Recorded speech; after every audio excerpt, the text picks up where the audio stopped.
नमस्कार, आप सभी का स्वागत है आरंभ क्लासेस में। मैं हूं नमन परसाई। आज हम पढ़ने वाले हैं करंट अफेयर्स प्लस सामान्य अध्ययन से संबंधित इंपॉर्टेंट फैक्ट्स प्लस क्वेश्चन। आज का जो टॉपिक है, जो हम डिस्कस करने वाले हैं, जो कंटेंट आज हम पढ़ने वाले हैं, इसका लाभ आपको हर एग्जाम में, जैसे एमपीपीएससी प्री है, पटवारी है, एसएससी है, एसआई है, रेलवे है, बैंकिंग है, जितने भी एग्जाम आपके होते हैं, जेल प्रेरी है, संविदा है, जितने भी वनडे एग्जाम होने वाले हैं फ्यूचर में, उन सभी में आपको यहाँ से लाभ मिलने वाला है। यदि आपको हमारा कंटेंट पसंद आता है और आप इसे प्राप्त करना चाहते हैं तो हमारा एक टेलीग्राम पर ग्रुप बना हुआ है, आरंभ मैप क्विज प्लेटफॉर्म नाम से। इसकी लिंक डिस्क्रिप्शन में दी गई है, वहाँ से उसके माध्यम से आप इसे ज्वाइन कर सकते हैं। चलिए शुरुआत करते हैं। सबसे पहला आपके सामने कुछ क्वेश्चन है करंट अफेयर्स के। आज का जो 24 जनवरी का जो करंट अफेयर है, ये आपको आज हम डिस्कस करने वाले हैं। चलिए सबसे पहला क्वेश्चन है, देखें। सबसे पहला क्वेश्चन आपका है, लद्दाख में आयोजित पुरुष वर्ग में किस टीम ने 14वां CIC आइस हॉकी कप 2023 जीता है? देखिए इसका आंसर क्या है। ऑप्शन 4 है फ्रेंड्स, पश्कुम, हुमास वॉरियर्स, वाखा मुलबेक और डाउन हिल कारगिल। इसका सही आंसर है फ्रेंड्स पश्कुम। इसका सही आंसर है फ्रेंड्स पश्कुम। ठीक है, तो भैया जो आइस हॉकी टूर्नामेंट हुआ है, 14वां CIC आइस हॉकी हुआ है 2023, इसके विनर हैं फ्रेंड्स पश्कुम। अच्छा क्वेश्चन है, एग्जाम में आ सकता है, ध्यान से पढ़िएगा। अगला है लक्ष्मी विश्वनाथन, जिनका निधन हो गया है, निम्नलिखित में से किस शास्त्रीय नृत्य की प्रसिद्धि नर्तकी थी? भाई ये जो आपकी लक्ष्मी विश्वनाथन है, इनका संबंध किस नृत्य से किससे था? तो ऑप्शन है भरतनाट्यम, दूसरा है कथकली और दूसरा है आपका कथक और दूसरा है कुचिपुड़ी। तो इनका संबंध था भरतनाट्यम से। ठीक है, इनका संबंध था भरतनाट्यम से, इनका संबंध था। ठीक है, अगला आपका क्वेश्चन है, एरो इंडिया 2023 का कौन सा संस्करण फरवरी 2023 में वायुसेना स्टेशन बेंगलुरु में आयोजित किया जाएगा? देखिए ऑप्शन है 15वीं, 14वीं, 13वीं और 12वीं। अब देखें इसका ऑप्शन है 15वीं, इसका सही आंसर होगा 14वीं। ठीक है, 14वीं जो है, 14वीं एरो इंडिया 2023 का कौन सा संस्करण? तो भैया एरो इंडिया 2023 का 14वां संस्करण फरवरी 2023 में वायुसेना स्टेशन बेंगलुरु में आयोजित किया जाएगा। ध्यान से पढ़ना है, इसमें सारे जो आपका जो ये होने वाला है, कि कब होने वाला है 23 में, कहाँ होने वाला है बेंगलुरु में, और कौन सा संस्करण है। तो एक सेंटेंस में 3 क्वेश्चन आपके सामने बन रहे हैं, तो ध्यान से पढ़िएगा। चलिए अगला आपका है कि भैया प्रत्येक वर्ष 23 जनवरी को पराक्रम दिवस किस स्वतंत्रता सेनानी की जयंती पर मनाया जाता है? ऑप्शन आपके सामने है। पहला ऑप्शन है चंद्रशेखर आजाद, सुभाष चंद्र बोस, सरदार वल्लभ भाई पटेल, बाल गंगाधर तिलक। इसका सही आंसर होगा सुभाष चंद्र बोस। क्या इसका आंसर होगा? सुभाष चंद्र बोस इसका सही आंसर है। तो भैया 23 जनवरी को सुभाष चंद्र बोस 23 जनवरी को पराक्रम दिवस किस सेनानी की जयंती पर मनाया जाता है? इसका आंसर होगा सुभाष चंद्र बोस। बहुत ही अच्छा क्वेश्चन, ध्यान से पढ़िएगा। अगला आपका क्वेश्चन है कि हाल ही में जनवरी 23 में किन 2 देशों ने साझा मुद्रा शुरू करने के लिए समझौता किया है? ऑप्शन है, पहला है इक्वाडोर और कोलंबिया, ब्राजील और अर्जेंटीना और पेरू, और वेनेजुएला और चिली।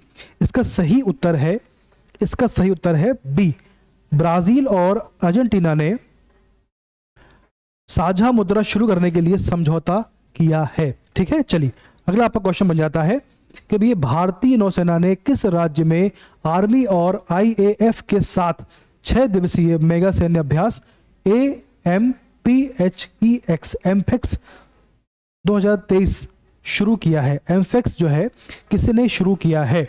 तो इसका ऑप्शन आपके सामने है, गुजरात, केरल, आंध्र प्रदेश और ओडिशा।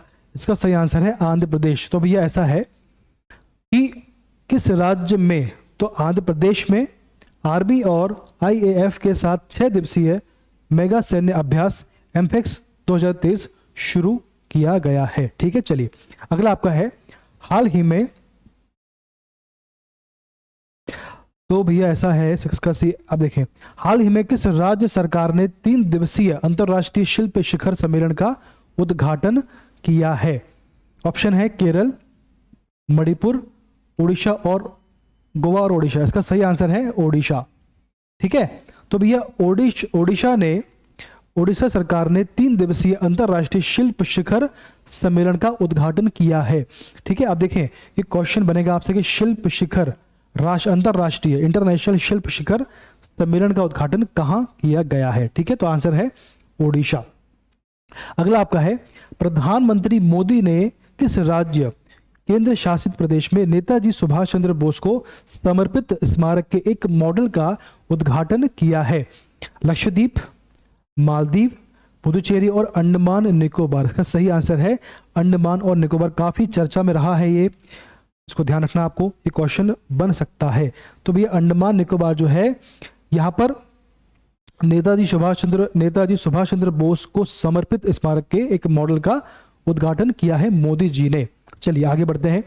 अब देखो अगला आपका है कि भैया नागरिक उड्डयन महानिदेशालय में अगले महानिदेशक के रूप में किसे नियुक्त किया गया है? तो इसके ऑप्शन है अरुण कुमार, रवि कृष्ण, विक्रम देवदत्त और देवदत्त शर्मा।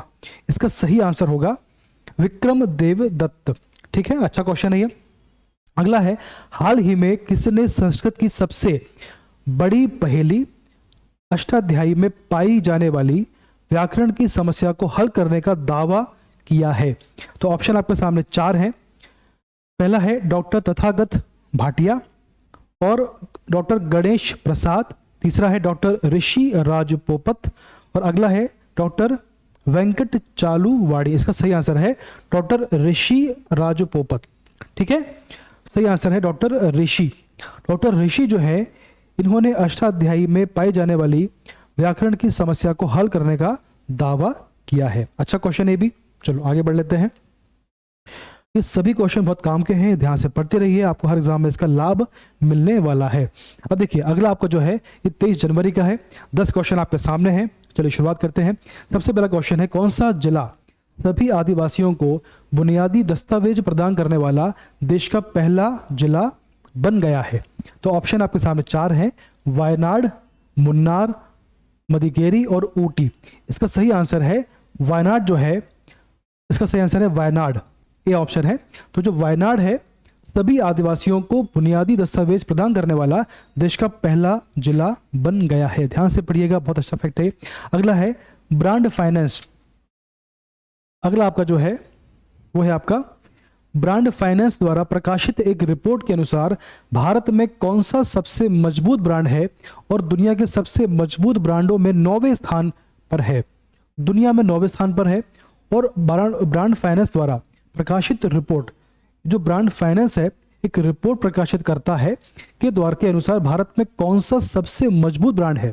इस रिपोर्ट के अनुसार भारत में कौन सा सबसे मजबूत ब्रांड है और दुनिया के सबसे मजबूत ब्रांडों में 9वें स्थान पर है, ऐसा कौन सा है? पहला ऑप्शन है रिलायंस जियो, इन्फोसिस, एयरटेल और विप्रो। इसका सही आंसर है रिलायंस। ठीक है, इसका सही आंसर है रिलायंस। तो जो आपका रिलायंस जियो है इस रिपोर्ट के अनुसार टॉप पर है और दुनिया में 9वें नंबर पर इसकी पोजीशन है। ठीक है, चलिए इसका सही आंसर है आपका रिलायंस जियो। ठीक है, चलिए अगला आपका क्वेश्चन है कि हाल ही में निक वॉकर को केयर्न ऑयल एंड गैस का मुख्य कार्यकारी अधिकारी नियुक्त किया गया है। किसका किया गया है? केयर्न ऑयल एंड गैस का मुख्य कार्यकारी अधिकारी सीईओ नियुक्त किया गया है। केयर्न ऑयल एंड गैस किस कंपनी की इकाई है? ये किस कंपनी की इकाई है? देखो ऑप्शन आपके सामने है। ऑप्शन आपके सामने Vedanta Limited, Hindustan Zinc, Hindalco Industries, Tata Steel Limited. इसका सही आंसर है वेदांत। इसका सही आंसर है वेदांत लिमिटेड। तो भी वेदांत लिमिटेड जो है तो केयर्न ऑयल एंड गैस जो है वेदांत लिमिटेड की ही इकाई है, इसकी ही यूनिट है। ठीक है, चलिए आगे आप बढ़ते हैं। अगला आपका क्वेश्चन है नौसेना की गणतंत्र दिवस झांकी 2023 की थीम क्या होगी? पहला ऑप्शन है विजन ऑफ द फ्यूचर, नारी शक्ति, इको फ्रेंडली और वोकल फॉर लोकल। अच्छा क्वेश्चन है, बहुत अच्छा क्वेश्चन है। इसका सही उत्तर होगा नारी शक्ति। तो आपका जो गणतंत्र दिवस है 2023 का, इसकी थीम होने वाली है नारी शक्ति। हर एग्जाम में ये क्वेश्चन आपको दिखाई देने वाला है, ध्यान से पढ़िएगा, याद करते भी चलिएगा। चलिए अगला आपका क्वेश्चन बनता है कि भैया भारतीय और मिस्र की सेना के बीच पहले संयुक्त अभ्यास का नाम क्या है जो हाल ही में शुरू हुआ है? ऑप्शन आपके सामने 4 हैं। अभ्यास शक्ति 1, अभ्यास साइक्लोन 1, गरुण शक्ति और है अभ्यास EGYINN 1। तो 4 ऑप्शन है, इसका सही उत्तर है बी, अभ्यास साइक्लोन 1। गूगल में सर्च करिएगा, उसको पढ़िएगा कि भी किसको लॉन्च किया गया है, किसके बीच हो रहा है। ठीक है, भारत और मिस्र के बीच हो रहा है, तो कहाँ हो रहा है सारी बातें आप सर्च करिएगा और नोट्स में अपने इसको बनाते चलिएगा। तो भैया भारत और मिस्र की जो सेना के बीच में पहले संयुक्त अभ्यास का नाम क्या है? अभ्यास साइक्लोन। ठीक है, चलिए अगला क्वेश्चन आपके सामने है कि भैया national sports club of India snooker open crown 2023 किसने जीता है? इसका सही उत्तर क्या? देखो, पंकज आडवाणी, ऑप्शन ए आदित्य मेहता, फिर आपका लक्ष्मण रावत है, इसके बाद यासीन मर्चेंट है। इसका सही उत्तर आपका बनेगा सी, लक्ष्मण रावत। जो आपके लक्ष्मण रावत हैं, इन्होंने national sports club of India snooker open crown खिताब जीता है। किसने जीता है? लक्ष्मण रावत। ठीक है, अच्छा क्वेश्चन है भी। अगला आपके सामने है, राष्ट्रीय एड्स नियंत्रण संगठन के नेतृत्व में किस राज्य की एड्स नियंत्रण संस्था ने HIV एड्स पर जागरूकता कार्यक्रम आयोजित किया है? ऑप्शन 4 है, झारखंड, ओडिशा, राजस्थान और बिहार। इसका सही आंसर है ओडिशा। तो भी ये ओडिशा जो है इसने एड्स नियंत्रण संस्था ने HIV एड्स पर जागरूकता कार्यक्रम आयोजित किया गया है राष्ट्रीय एड्स नियंत्रण संगठन के नेतृत्व में। ठीक है, कहां पर किया गया है? ओडिशा सरकार के द्वारा।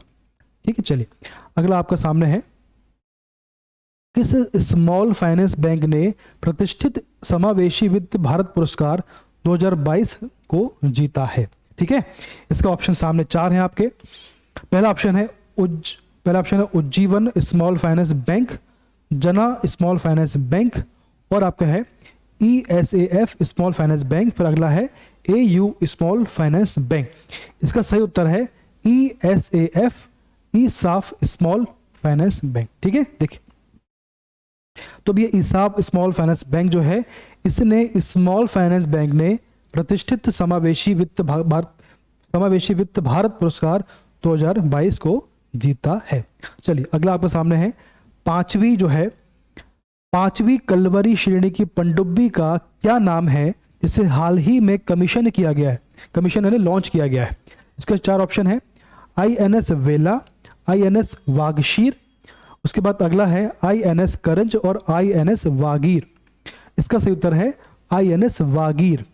जो आपकी कलवरी श्रेणी है, इसकी पांचवी कलवरी श्रेणी की पनडुब्बी है ये, इसका नाम है INS वागीर। इसे अभी कमीशन किया गया है। ठीक है, चलिए अगला आपका है कोचिंग बियॉन्ड, बुक का नाम है coaching beyond my days with the Indian cricket team. Coaching beyond my days with the Indian cricket team नामक पुस्तक किसके द्वारा लिखी गई है? इस बुक के लेखक कौन है?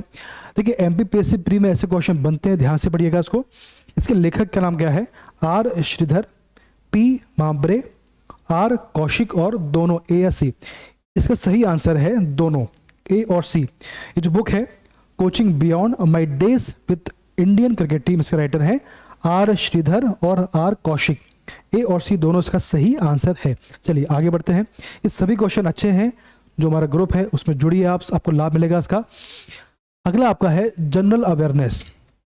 23 जनवरी का ये क्विज है, सॉरी ये अवेयरनेस क्विज है आपका।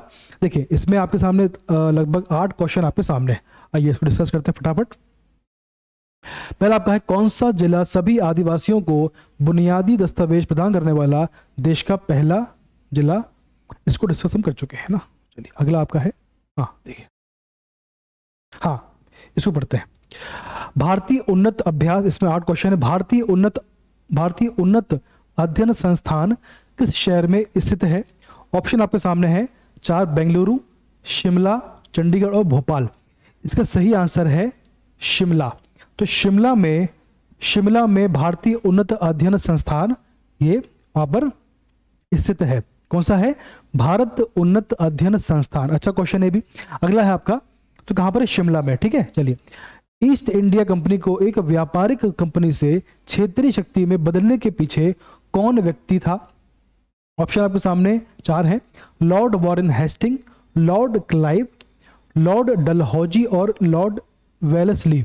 इसका सही आंसर है बी। तो भैया जो आपके लॉर्ड क्लाइव हैं, इनको श्रेय मिलता है ईस्ट इंडिया कंपनी को एक व्यापारिक कंपनी से क्षेत्रीय शक्ति में बदलने के पीछे कौन व्यक्ति था? तो इनको इसका श्रेय मिलता है जिन्होंने एक व्यापारिक कंपनी से क्षेत्रीय शक्ति में इसको बदलने का प्रयास किया और ये सफल रहे। कौन थे? Lord Clive. ठीक है, चलिए अगला क्वेश्चन आपके सामने है। अगला क्वेश्चन है, भारत में प्रथम ट्रेड यूनियन थी, कौन सी थी? Bombay postal union, Madras labour union और अगला आपका है printers union of India, Akhil Bharatiya trade union Congress. इसका सही आंसर क्या है?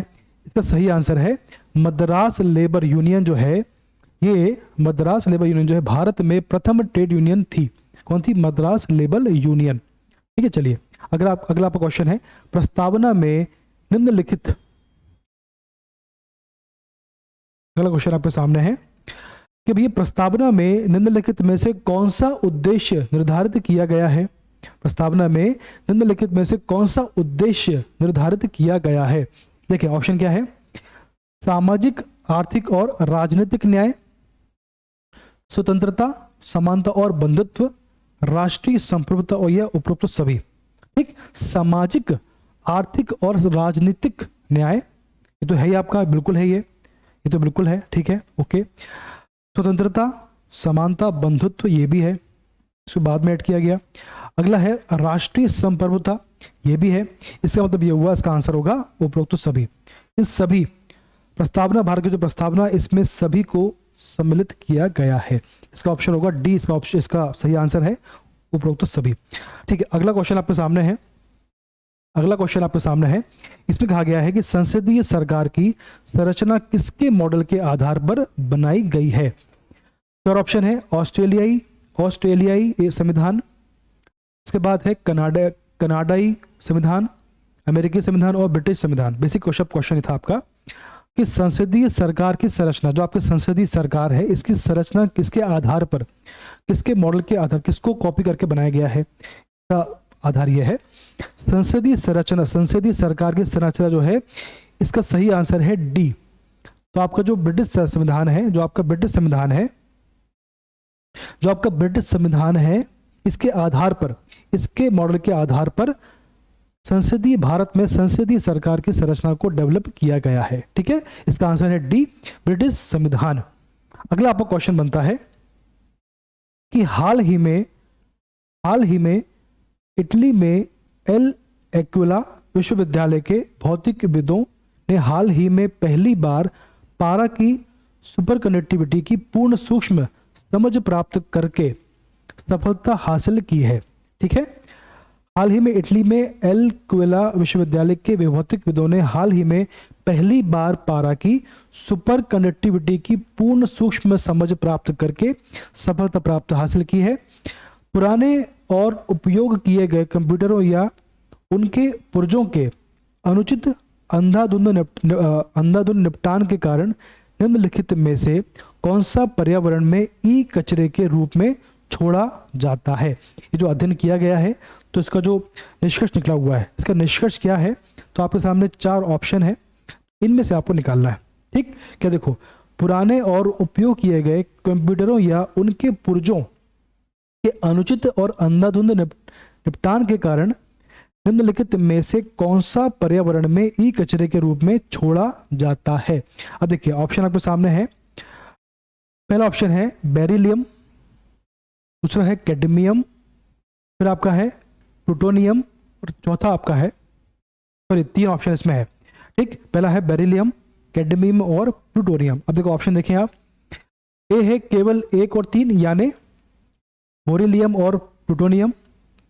दूसरा है केवल 2 और 1 यानी कैडमियम और बेरिलियम सॉरी। और आप तीसरा है आपका केवल 3 और 2 यानी प्लूटोनियम और कैडमियम। और चौथा है इनमें से कोई नहीं। इसका सही उत्तर क्या होगा? इसका सही उत्तर होगा आपका, इसका सही उत्तर होगा केवल, इसका ऑप्शन होगा बी, इसका सही उत्तर है केवल 2 और 1 यानी कैडमियम और बेरिलियम जो है ये पुराने और उपयोग किए गए कंप्यूटर या उनके पुर्जों के अनुचित अंधाधुंध निपटान के कारण निम्नलिखित में से कौन सा, मतलब कि 2 और 1, तो ये कैडमियम और बेरिलियम जो है पर्यावरण में ई कचरे के रूप में छोड़ा जाता है। पर्यावरण में ई कचरे के रूप में क्या छोड़ा जाता है? तो आंसर होगा कैडमियम और बेरिलियम। अच्छा क्वेश्चन है भी। अगला है जर्नल द लेसेंट इंफेक्टिशियस डिजीज में हाल के एक अध्ययन में कहा गया है कि हाइब्रिड इम्यूनिटी गंभीर कोविड-19 के खिलाफ बेहतर सुरक्षा प्रदान करती है, जबकि कुछ महीनों के भीतर पुनः संक्रमण के खिलाफ सभी प्रतिरक्षा कम हो जाती है। कोविड-19 महामारी को रोकने के लिए निर्मित टीकों के संदर्भ में निम्नलिखित कथनों पर विचार करें। पहला आपका है सीरम इंस्टीट्यूट ऑफ इंडिया ने mRNA प्लेटफॉर्म का उपयोग करके कोविशील्ड नाम की कोविड-19 वैक्सीन का उत्पादन किया है। पहला ऑप्शन ये हो गया। दूसरा है स्पुतनिक वी वैक्सीन का निर्माण वेक्टर आधारित प्लेटफॉर्म का उपयोग करके किया जाता है। तीसरा है कोवैक्सीन एक निष्क्रिय रोगजनक आधारित टीका है। अब देखिए 3 जो आपके सामने सेंटेंस लिखे हुए हैं, उपरोक्त में से कौन सा सही है? एमपीपीएससी प्री में ऐसे ही क्वेश्चन आजकल आते हैं, तो ध्यान से पढ़िएगा इसको। तो देखिए इसके सामने आपके 4 ऑप्शन है। पहला आपका ऑप्शन है केवल 1 और 2 सही, फिर केवल 2 और 3 सही, और केवल 3 और 1 सभी सही है। इसका सही उत्तर है केवल 2 और 3 इसमें सही है। कैसे सही? देखो केवल 2 और 3, ठीक है, केवल 2 और 3। अब देखो क्या इसका मतलब हुआ, स्पुतनिक वी वैक्सीन का निर्माण वेक्टर आधारित प्लेटफॉर्म का उपयोग करके किया गया है, और दूसरा है कोवैक्सीन एक निष्क्रिय रोगजनक आधारित टीका है। रोगजनक ये टीका है। बात क्लियर है आपको? चलिए अगला आपका है हाल ही में पश्चिमी घाटों में महाराष्ट्र में खोजा गया एक दुर्लभ कम ऊंचाई वाला बेसाल्ट पठार प्रजातियों के अस्तित्व पर जलवायु परिवर्तन के प्रभावों का अध्ययन करने और वैश्विक संदर्भ में रॉक आउट क्रॉप्स की संरक्षण आवश्यकताओं और उनके विशाल जैव विविधता मूल्य के बारे में जागरूकता बढ़ाने में मदद कर सकता है। निम्नलिखित कथनों पर विचार करें। अब देखें आपके सामने है, पहला आपका ऑप्शन है भारत में हिमालय केवल 5 राज्यों में फैला हुआ है, ठीक है। अगला है पश्चिमी घाट केवल 5 राज्यों में फैला हुआ है, ठीक है। उसके बाद तीसरा है पुलिकट झील 2 राज्यों में ही फैली हुई है। अब देखें पुलिकट जो है 2 राज्यों में ही फैली हुई है। अब इसमें केवल 1 और 2 सही हैं, 2 और 3 सही हैं, केवल 3 और 1 सही है, या सभी सही? इसका आंसर है सी। इसका आंसर सी है, केवल 3 और 1 सही है। अब देखो क्या तीनों सही है? पुलिकट झील 2 राज्यों में फैली हुई है, बिल्कुल सही आंसर है, ठीक है। पहला आपका आंसर है भारत में हिमालय केवल 5 राज्यों में फैला हुआ है। अब 5 राज्य कौन से हैं आप कमेंट बॉक्स में बताइए मुझको। चलिए आगे बढ़ते हैं जरा इसमें। अब देखिए एमपी जीके आपके सामने है, ये आपका 23 जनवरी का है, 24 का हम कल पढ़ेंगे। देखिए ये बहुत अच्छे फैक्ट हैं, इनको पढ़ते रहिए आप, काफी लाभ आपको इसका मिलने वाला है। मध्य प्रदेश में साड़ियों के लिए प्रसिद्धि है, मध्य प्रदेश में साड़ियों के लिए प्रसिद्ध है चंदेरी, ठीक है। अगला आपका है मध्य प्रदेश में सर्वाधिक सिंचाई किसके द्वारा होती है? तो आपका आंसर है कुएं और नलकूप के द्वारा होती है, ठीक है। कुएं और नलकूप के द्वारा सबसे ज्यादा सिंचाई होती है। मध्य प्रदेश के किस जिले में सर्वाधिक गेहूं का उत्पादन होता है? तो आपका आंसर है होशंगाबाद में सर्वाधिक उत्पादन होता है। मध्य प्रदेश नरहोना प्रशासनिक अकादमी कहां पर है? तो इसका आंसर है भोपाल, जहां पर आपको जाना है। अगला है मध्य प्रदेश में न्यूनतम तापमान किस स्थान पर रहता है? तो आपका आंसर है पचमढ़ी में सबसे न्यूनतम तापमान रहता है। मध्य प्रदेश के किस शहर में अफीम फैक्ट्री है? तो इसका आंसर है नीमच में सर्वाधिक मात्रा में अफीम पाया जाता है। मध्य प्रदेश की सबसे कम सीमा रेखा किस राज्य से लगती है? तो इसका आंसर है गुजरात, सबसे कम सीमा। मध्य प्रदेश की किस नदी को चरमावती के नाम से जाना जाता है? चंबल को जाना जाता है। खनिज उत्पादन में मध्य प्रदेश का देश में कौन सा स्थान है? तो इसका आंसर है तीसरा स्थान है। ये क्वेश्चन पूछा गया है, ये क्वेश्चन पूछा गया है, ये क्वेश्चन पूछा गया है, ये क्वेश्चन पूछा गया है, सारे क्वेश्चन पूछे गए हैं। अटल बिहारी लोक प्रशासन संस्थान कहां पर है? तो ये भोपाल में। ये क्वेश्चन भी रिपीट हुआ है। रचना कुठार का अभिलेख किस शासक से संबंधित है? इसका आंसर है व्याघ्र राज। चलिए आगे बढ़ते हैं, ये क्वेश्चन में आ चुका है। अब देखिए अगला क्वेश्चन आपके सामने। शासक पुष्यमित्र ने अपने पुत्र अग्निमित्र को कहां का शासक बनाया था? तो उसका आंसर है विदिशा का शासक बनाया था। ये क्वेश्चन भी पूछा गया है, बहुत अच्छा क्वेश्चन है। महेश्वर का प्राचीन नाम क्या था?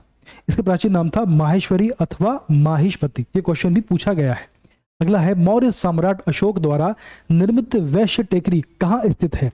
इसका आंसर है उज्जैन में स्थित है। ठीक है। प्राचीन अवंती महाजनपद की राजधानी थी उज्जैन।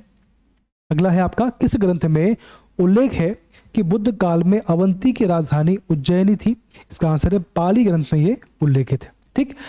अगला है मंधाता नगर का संस्थापक कौन है? इसका आंसर है मूलचंद इसका संस्थापक। ऐसे बेसिक क्वेश्चन आपसे एग्जाम में आते हैं, ध्यान से पढ़िएगा। इसके बाद है भेड़ाघाट। यहाँ पे भेड़ाघाट आएगा। तो भेड़ाघाट जो कि जबलपुर में है स्थित 64 योगिनी मंदिर में मूर्तियों की संख्या कितनी है? इसका आंसर है 81 इसकी संख्या है। अगला है जबलपुर स्थित त्रिपुर सुंदरी में मंदिर का निर्माण किसने करवाया है? इसका आंसर है कर्णदेव ने इसका निर्माण करवाया है। त्रिपुर सुंदरी कहां पर है? जबलपुर में है। इसके बाद बरहुत के विश्व प्रसिद्ध स्तूप जिनका निर्माण कार्य मौर्यकाल में हुआ वर्तमान में किस जिले में स्थित है? इसका आंसर है सतना। अब देखिए इसमें 3 फैक्ट मिलते हैं कि बरहुत के विश्व प्रसिद्ध स्तूप जिनका निर्माण, अभी जो आपका बरहुत के स्तूप है इसका निर्माण किसने करवाया? इसका निर्माण हुआ था मौर्यकाल में। इसका निर्माण हुआ था मौर्यकाल में। ये कहां पर है? सतना में ये स्थित है। ठीक है। चलिए अगला आपका बनता है फैक्ट कि धार्मिक ग्रंथ दीप वंश के अनुसार मध्य प्रदेश के सबसे प्राचीन नगर उज्जैनी यानी उज्जैन की स्थापना किसने की है? इसका आंसर है राजा अच्युत गामिनी ने इसकी स्थापना की है। किसके अनुसार की है? दीपवंश। धार्मिक जो आपका ग्रंथ है दीपवंश के अनुसार राजा अच्युत गामिनी ने उज्जैन की स्थापना की है। चलिए अगला फैक्ट आपके सामने है, देखें। अब जो है आपका ये जीएस के कुछ क्वेश्चन है हिस्ट्री के, इतिहास के, इनको पढ़ लेते हैं। अब देखिए जरा, भारतीय गुलाम वंश 1206, जो आपका भारतीय गुलाम वंश है 1206 से 1290 तक रहा। ये क्वेश्चन में आ चुका है। गुलाम वंश, हाँ गुलाम वंश भारत पर शासन करने वाला पहला मुस्लिम राजवंश था। गुलाम वंश की स्थापना किसने की है? बहुत अच्छा क्वेश्चन है। इसका आंसर है आपके 4 ऑप्शन आपके सामने हैं। सुल्तान कुतुबुद्दीन ऐबक, बाबर, शाहजहां और जहांगीर। इसका सही उत्तर है आपका सुल्तान कुतुबुद्दीन ऐबक ने गुलाम वंश की स्थापना की है। चलिए अगला आपके सामने विक्रमशिला विश्वविद्यालय की स्थापना किस पाल राजा ने की है? इसका आंसर है धर्मपाल। धर्मपाल जो है इसने विक्रम विश्वविद्यालय की स्थापना की है। चलिए अगला आपके सामने है कि भैया 8वीं से 11वीं शताब्दी के मध्य में गुर्जर प्रतिहार वंश का उत्तरी भारत पर बहुत अधिक शासन था। उन्होंने पहले उज्जैन और बाद में कन्नौज पर शासन किया। इस राजवंश का शासक कौन था? देखिए पुलकेशन 1, धर्मपाल, राजेंद्र चोल और मिहिर भोज। इसका सही उत्तर है मिहिर भोज। क्या इसका आंसर है? मिहिर भोज जो है प्रतिहार वंश का उत्तरी पर बहुत अधिक शासन, तो भैया गुर्जर प्रतिहार वंश का शासक था कौन? मिहिर भोज। अच्छा क्वेश्चन ये भी। इसका संबंध किस शासन से था? इसका आंसर होगा, क्वेश्चन ऐसे पूछते हैं आपसे, ये जो शासक है इसका संबंध किस राजवंश से था? ऐसे क्वेश्चन भी आपसे बनते हैं। तो आपको जो मिहिर भोज है इसका संबंध था आपका गुर्जर प्रतिहार वंश। चलिए, मार्ले मिंटो सुधार बिल किस वर्ष में पारित किया गया? 1905, 1909, 1911 और 1920। इसका सही आंसर है 1909 में मार्ले मिंटो सुधार बिल लॉन्च किया गया था। चलिए, अगला है 1857 में 1857 के भारतीय विद्रोह के दौरान कुंवर सिंह की उपलब्धियों को पहचानने के लिए वीर कुंवर सिंह जयंती किस राज्य में मनाई जाती है? उत्तराखंड, बिहार, उत्तर प्रदेश और हिमाचल प्रदेश। इसका सही आंसर है बिहार। बिहार में कुंवर सिंह की उपलब्धियों को पहचानने के लिए वीर कुंवर जयंती मनाई जाती है। कहां पर? बिहार में। ठीक है, चलिए अगला क्वेश्चन आपके सामने है। अगला क्वेश्चन आपके सामने है हाँ, 1857 इसका आंसर हो चुका। चलो अगला आपके सामने क्वेश्चन है, क्या है? वाडियार वंश का शासक निम्नलिखित में से किस स्थान पर था? इसका ऑप्शन है, क्या है क्वेश्चन? वाडियार वंश का शासक निम्नलिखित में से किस स्थान पर था? चार ऑप्शन आपके सामने हैं। पटना, मैसूर, जबलपुर और गुवाहाटी। इसका सही आंसर होगा मैसूर। इसका संबंध आपको जो वाडियार वंश है इसका संबंध था मैसूर। 1564 में गढ़ कतंगा के बचाव के दौरान मुगल सेनाओं से लड़ते हुए जो रानी मर गई थी उस रानी का क्या नाम था? इसका ऑप्शन आपके सामने चार है। पहला ऑप्शन रानी अवंतीबाई, रानी दुर्गावती, रानी रुद्रबारा, रानी अहिल्याबाई। अब देखो, एक क्वेश्चन बहुत अच्छा है, क्वेश्चन पूछा जा चुका है, अच्छा क्वेश्चन है। इसका सही आंसर है रानी दुर्गावती। इसका सही आंसर रानी दुर्गावती है। तो भी गढ़ कतंगा के बचाव के दौरान मुगल सेनाओं से लड़ते हुए जो रानी मर गई थी उसका नाम है रानी दुर्गावती। अगला आपका क्वेश्चन है, गुजरात के पश्चिमी तट पर सौराष्ट्र में जूनागढ़ के पास प्रभास पाटन में स्थित सोमनाथ मंदिर जो है शिव के 12 ज्योतिर्लिंग मंदिरों में से पहला माना जाता है। 1026 ईस्वी में प्रसिद्ध सोमनाथ मंदिर पर किसने हमला किया था? 1026 ईस्वी में किसने इस पर हमला किया था? मोहम्मद गौरी, मोहम्मद गजनी, चंगेज खान और नादिर शाह। इसका आंसर है मोहम्मद गजनी ने इस पर आक्रमण किया था। ठीक है, चलिए कब किया था? 1026 ईस्वी में। भारतीय राष्ट्रीय संघ को भारतीय संघ के रूप में भी जाना जाता है। सुरेंद्र नाथ बनर्जी और किसके द्वारा ब्रिटिश भारत में स्थापित पहला राष्ट्रवादी संगठन था? देखो क्या है, भारतीय राष्ट्रीय संघ को भारतीय संघ के रूप में भी जाना जाता है, ये बात क्लियर है। सुरेंद्र नाथ बनर्जी और किसके द्वारा तो आपको जानना है कौन था ये, किसके द्वारा ब्रिटिश भारत में स्थापित पहला राष्ट्रवादी संगठन था? ठीक है, कौन सा? भारतीय राष्ट्रीय संघ की बात हो रही है। तो भारतीय राष्ट्रीय संघ जो है किसके स्थापित था, किसने स्थापित किया? तो पहला आपको तो सुरेंद्र नाथ बनर्जी और किसके द्वारा। इसका सही आंसर आपका होगा वीके चिपलूनकर, आनंद मोहन बोस, शिशिर कुमार घोष और बदरुद्दीन तैयबजी। इसका सही आंसर है आनंद मोहन बोस, AM बोस जो है, और सुरेंद्र नाथ बनर्जी जो इन्होंने साथ में मिलकर भारतीय राष्ट्रीय संघ की स्थापना की है। बात क्लियर है आपको? चलिए अगला आपका सामने क्वेश्चन है कि भाई अफगानिस्तान में कौन से दो सिंधु स्थल पाए जाते हैं? अफगानिस्तान में कौन से दो सिंधु घाटी सभ्यता वाले स्थल पाए जाते हैं? तो इसका आंसर है लोथल और दायमाबाद, शत्रुघी और दीनबाद, शत्रुघी और मुंडीगाक और मुंडीगाक और दायमाबाद। इसका आंसर है C, शत्रुघी और मुंडीगाक जो है अफगानिस्तान में दो सिंधु स्थल पाए जाते हैं। चलिए अगला आपके सामने है अब देखिए, बहुत अच्छा क्वेश्चन है ये। डेली स्टैटिक जीके क्विज आपका 23 जनवरी का है आपके सामने। चलिए इसको पढ़ लेते हैं फटाफट, बहुत अच्छे फैक्ट है। भारत के मानक समय और ग्रीनविच समय में कितना अंतर, इसको हम डिस्कस कर चुके हैं, वीडियो अवेलेबल है, आप देखिएगा उसमें। तो आपको जो भारत का मानक समय है आपका IST है और GMT में कितना अंतर है? इसका आंसर है 5 घंटे 30 मिनट। अभी अंतर कैसे है, क्यों है, सारी बातें हम डिस्कस कर चुके हैं। वीडियो अवेलेबल है, आप देखिएगा इसको। अगला आपका भूमध्य रेखा से भारत के दक्षिणी छोर की दूरी कितनी है? जो आपका देखिए, जो आपका भारत का ये आपका भारत है, ये आपका भूमध्य रेखा है, ये आपका भूमध्य रेखा है। अब ये बोल रहा है कि जो आपका भारत, ये आपका सॉरी ये आपकी पृथ्वी है, ये आपकी भूमध्य रेखा है 0 डिग्री अक्षांश रेखा, ये आपका भारत है, यहाँ पे भारत है आपका। तो ये कह रहा है आपसे कि भूमध्य रेखा से, ये आपकी है भूमध्य रेखा, तो भूमध्य रेखा से भारत के दक्षिणी छोर, ये आपका भारत का दक्षिणी छोर है, दक्षिणी छोर की दूरी कितनी है? तो इसका आंसर क्या होगा? इसका आंसर है 876। ये आपके बीच की दूरी जो है ना, ये आपको जो बीच की दूरी है तो आपका भारत है, और जो आपका भूमध्य रेखा है ये, इसकी बीच की दूरी है 876 किलोमीटर। अच्छा क्वेश्चन है ये। भारत की स्थल सीमा की लंबाई कितनी है? जो आपकी भारत की स्थल सीमा है उसकी लंबाई कितनी है? 15,200 किलोमीटर। भारत की कुल भूमि की तट रेखा या भारत की मुख्य भूमि की तट रेखा लंबाई कितनी है? जो आपका तट है, जो आपके 9 राज्य हैं, इनकी कितनी सीमा है? तो इसका आंसर है 6100 किलोमीटर। भारत की कुल तट रेखा की लंबाई, अब देखो जो आपके तट रेखा है राज्य, तो इसमें हमने जो आपके द्वीप है, अंडमान निकोबार है, आपका लक्षद्वीप, इनको शामिल नहीं किया गया है। जब इनको शामिल नहीं करेंगे तो आपका आंसर होगा 6100 किलोमीटर।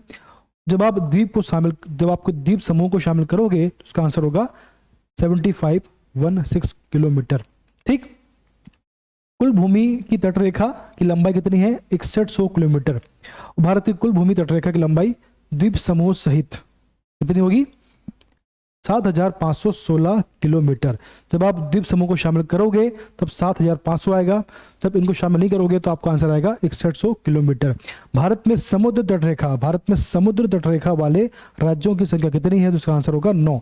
मैप में देखिएगा आज आपको मालूम पड़ेगा। आपका जो ये भारत का मैप है यहाँ पर आपका है, यहाँ पर आपका है, यहाँ बंगाल की खाड़ी है, यहाँ पर आपका बंगाल की खाड़ी है, यहाँ पर खंबात की खाड़ी है। यहाँ से लेकर यहाँ जितने भी राज्य हैं आपके, सबको आपको काउंट करना है तो आपको मालूम पड़ेगा 9 राज्य हैं जो आपकी तटरेखा पर आते हैं। इस राज्य की समुद्र तटरेखा सबसे लंबी है तो गुजरात की सबसे लंबी है। कर्क रेखा भारत के कितने राज्यों से होकर गुजरती है? इसका आंसर है 8 राज्यों से होकर गुजरती है। कौन कौन से हैं? गुजरात है, राजस्थान है, मध्य प्रदेश है, झारखंड है, पश्चिम बंगाल है, त्रिपुरा है और मिजोरम है।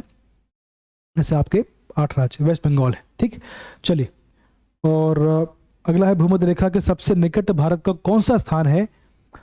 भूमध्य रेखा के सबसे निकट भारत का कौन सा स्थान है? ये आपकी भूमध्य, ये आपका भारत है, ये आपकी भूमध्य रेखा है, तो ये कौन सा स्थान है? ये आपका आंसर होगा इंदिरा पॉइंट। सौर मंडल की खोज, आपको सौर मंडल की खोज 1543 ईस्वी में सर्वप्रथम किसने की है? तो उसका आंसर होगा निकोलस कोपरनिकस। ठीक है, चलिए अगला आपके सामने है डेली स्टैटिक जीके क्विज। इसमें आपके सामने क्वेश्चन है, बहुत अच्छे टाइप क्वेश्चन है ये। आईने अकबरी पुस्तक किसके द्वारा लिखी गई है? इसका आंसर है अबुल फजल। ठीक, अगला आपके सामने है बुली शब्द किस खेल में प्रयुक्त होता है? इसका आंसर है हॉकी। बहुत अच्छे फैक्ट है। चलिए, ये क्वेश्चन आ चुका है, ठीक है, ये क्वेश्चन भी आ चुका है पीएससी में। उसके बाद पयोली एक्सप्रेस किसे पुकारा जाता है? इसका आंसर है पीटी उषा। बहुत अच्छा क्वेश्चन है, पयोली एक्सप्रेस किसे पुकारा जाता है? तो आपका आंसर है पीटी उषा। झीलों की नगरी कौन सा शहर कहलाता है? उदयपुर। ठीक, अगला है आर्य समाज की स्थापना कब और कहां की गई है? इसका आंसर है मुंबई में 1857 में इसकी स्थापना की गई है। अगला है सबसे प्राचीन वेद कौन सा है? यह आपका आंसर है ऋग्वेद सबसे प्राचीन है। राष्ट्रीय शिक्षा दिवस कब मनाया जाता है? इसका आंसर है 11 नवंबर को राष्ट्रीय शिक्षा दिवस मनाया जाता है। भाभा परमाणु अनुसंधान केंद्र कहाँ स्थित है? इसका आंसर है ट्राम्बे, मुंबई में स्थित है। सन 1928 के बारदोली आंदोलन का नेतृत्व किसने किया था? सरदार वल्लभ भाई पटेल। क्वेश्चन अच्छा क्वेश्चन बनता है। आपको जो बारदोली आंदोलन है कब हुआ था? ये क्वेश्चन भी आता है, 28 में हुआ था, और किसके नेतृत्व में हुआ था? इसका आंसर है सरदार वल्लभ भाई पटेल। खालसा पंथ की स्थापना किसने की थी? गुरु गोबिंद सिंह ने इसकी स्थापना की थी, क्वेश्चन आता है। उसके बाद अगला आपका है मुगल वंश की स्थापना किसने की थी? इसका आंसर है बाबर। तो आज हमने कुछ टॉपिक डिस्कस किए हैं, बहुत इंपॉर्टेंट है। जितने भी एग्जाम आपके सामने आने वाले हैं सभी को फोकस करके बनाया गया है, ध्यान से पढ़ते रहिए। अगला वीडियो बहुत जल्दी आने वाला है, तब तक आप सभी स्वस्थ रहें, खुश रहें। धन्यवाद।